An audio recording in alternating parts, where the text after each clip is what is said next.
Hey, my friends, welcome to week number 27 of Napoleon Hill's A Year of Growing Rich. And today's title is Wake Up and Meet Your Positive Self. Wake up and meet your positive self. This is a pretty good one.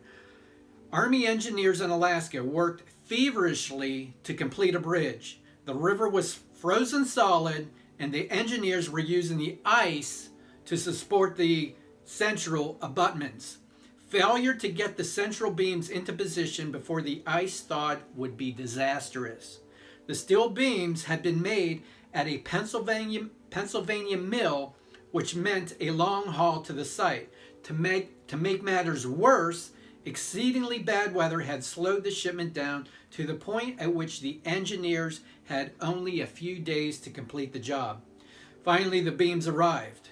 They were hoisted into position and dropped into place, only to disclose they were a few inches too short. That's a pretty bad bummer there. Warm weather was rapidly approaching, and the steel mill was thousands of miles away. An impossible situation? Not to a positive thinker with leadership ability. An Army engineer with such qualities quickly phoned the steel mill and started the wheels in motion for producing beams of the proper length.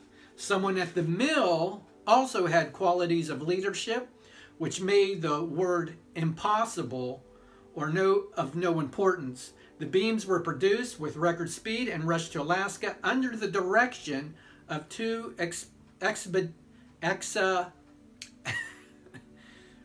expeditioners who kept the beams moving night and day under top priority orders. The beams were unloaded in Alaska, hoisted into place, and dropped into place exactly 3 minutes before the ice under the temporary abutments gave way. Here was a transition that was supervised not only by strong-minded individuals, but also by a silent partner who always comes to the aid of individuals who know precisely what they want and are determined not to settle for anything less. There is a power available to people with definiteness of purpose. This power automatically brings to their aid the inexorable, am I saying that right? Inexorable laws which give ordinariness and definiteness of purpose to the universe of which our little world is an infinitesimal part. Abraham Lincoln's greatness revealed itself at its highest level when he was faced by problems which would eclipse the souls of smaller men. The failures, defeats, and adversaries of his early life were transmuted into a degree of intelligence which the average man never experiences. Lincoln had that rare trait of being able to turn on more willpower instead of quitting when the going was hard and success was not in sight. That is the sort of character that makes great men and women.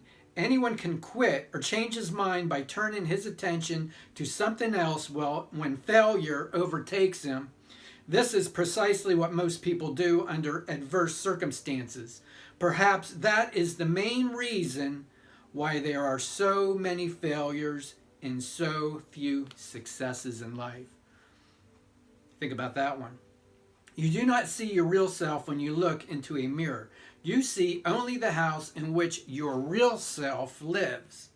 If you aspire to the greater planes of success in life, you should become better acquainted with that great, powerful, positive self who lives in your body.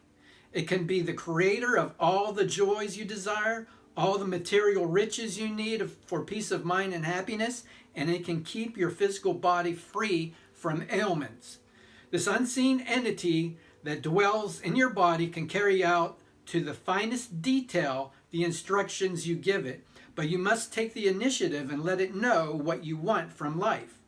You are a free agent in the eyes of your positive self, and you have been given the privilege of directing it to ends of your own choice.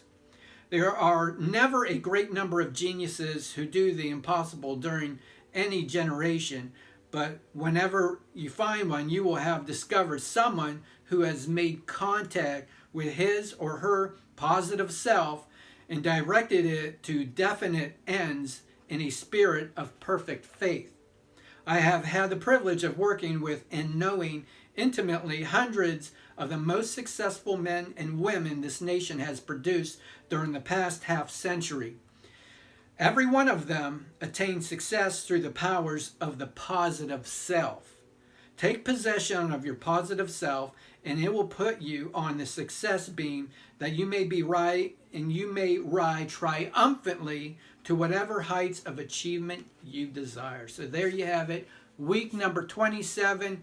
Wake up and meet your positive self. Yeah, I stumbled a little through this one too, but I forgive myself. Make it a great day, and I will see you next time for week number 28. Take care.